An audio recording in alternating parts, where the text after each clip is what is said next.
দর্শক চলে আসলাম এইমাত্র পাওয়া আগামীকাল খুবই গুরুত্বপূর্ণ ঘূর্ণিঝড় ঝড় বৃষ্টি শিলাবৃষ্টি কালবৈশাখী ঝড় বজ্রবৃষ্টি এবং আবহাওয়ার খবর নিয়ে দর্শক আজকের ভিডিওতে জানিয়ে দেবো আগামীকাল 24 ঘন্টায় কেমন হওয়ার সম্ভাবনা রয়েছে বাংলাদেশে 8টি ভাগে 64 জেলা আবহাওয়া পরিস্থিতি এবং আরও জানিয়ে দেবো পশ্চিমবঙ্গে কোথাও কোনো বৃষ্টিপাতের সম্ভাবনা আছে কি না।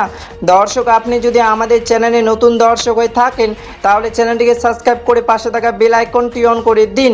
তো চলুন এবার জেনে নিই এক নজরে। দর্শক ইতিমধ্যে গত 24 ঘন্টায় আবহবিদ বাংলাদেশের সর্বনিম্ন তাপমাত্রা রেকর্ড করেছেন ঢাকা বিভাগে 36 থেকে 37 ডিগ্রি সেলসিয়াস এবং আবহবিদ আরও জানিয়েছেন ইতিমধ্যে খুলনা, বাগেরহাট, সাতক্ষীরা, যশোর, ঝিনাইদহ, বগুড়া, টাঙ্গাইল, ঢাকা, কিশোরগঞ্জ, মানিকগঞ্জ, মুন্সিগঞ্জ, ফরিদপুর, সিলেট, হবিগঞ্জ, ময়মনসিংহ, চট্টগ্রাম, ফেনী, কক্সবাজার, টেকনাফ জেলায় আকাশ হালকা মেঘলা থাকার সম্ভাবনা রয়েছে এবং পশ্চিমবঙ্গে আবহাওয়া দপ্তর সর্বনিম্ন তাপমাত্রা রেকর্ড করেছেন কলকাতা 35 থেকে 36 ডিগ্রি সেলসিয়াস এবং পশ্চিমবঙ্গে কলকাতা, বীরভূম, বাঁকুড়া, পুরুলিয়া, আসানসোল, হলদিয়া, আরামবাগ, বর্ধমান মেঘলা আকাশ থাকার সম্ভাবনা রয়েছে।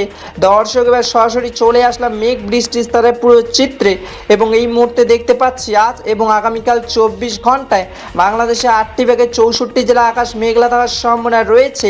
আপাতত 24 ঘন্টা বাংলাদেশের রাজশাহী, পাবনা, সাতক্ষীরা, যশোর, ঝিনাইদহ, বরিশাল, ঢাকা, কিশোরগঞ্জ, মানিকগঞ্জ, মুন্সিগঞ্জ, ফেনী হালকা বৃষ্টি পড়ার সম্ভাবনা রয়েছে এবং পশ্চিমবঙ্গে মুর্শিদাবাদ, বোলপুর, আসানসোল, খড়গপুর, বাঁকুড়া, কলকাতা, হলদিয়া হালকা বৃষ্টি পড়ার সম্ভাবনা রয়েছে। 16 জুন 2026 মঙ্গলবারে আবহাওয়ার খবর। ধন্যবাদ।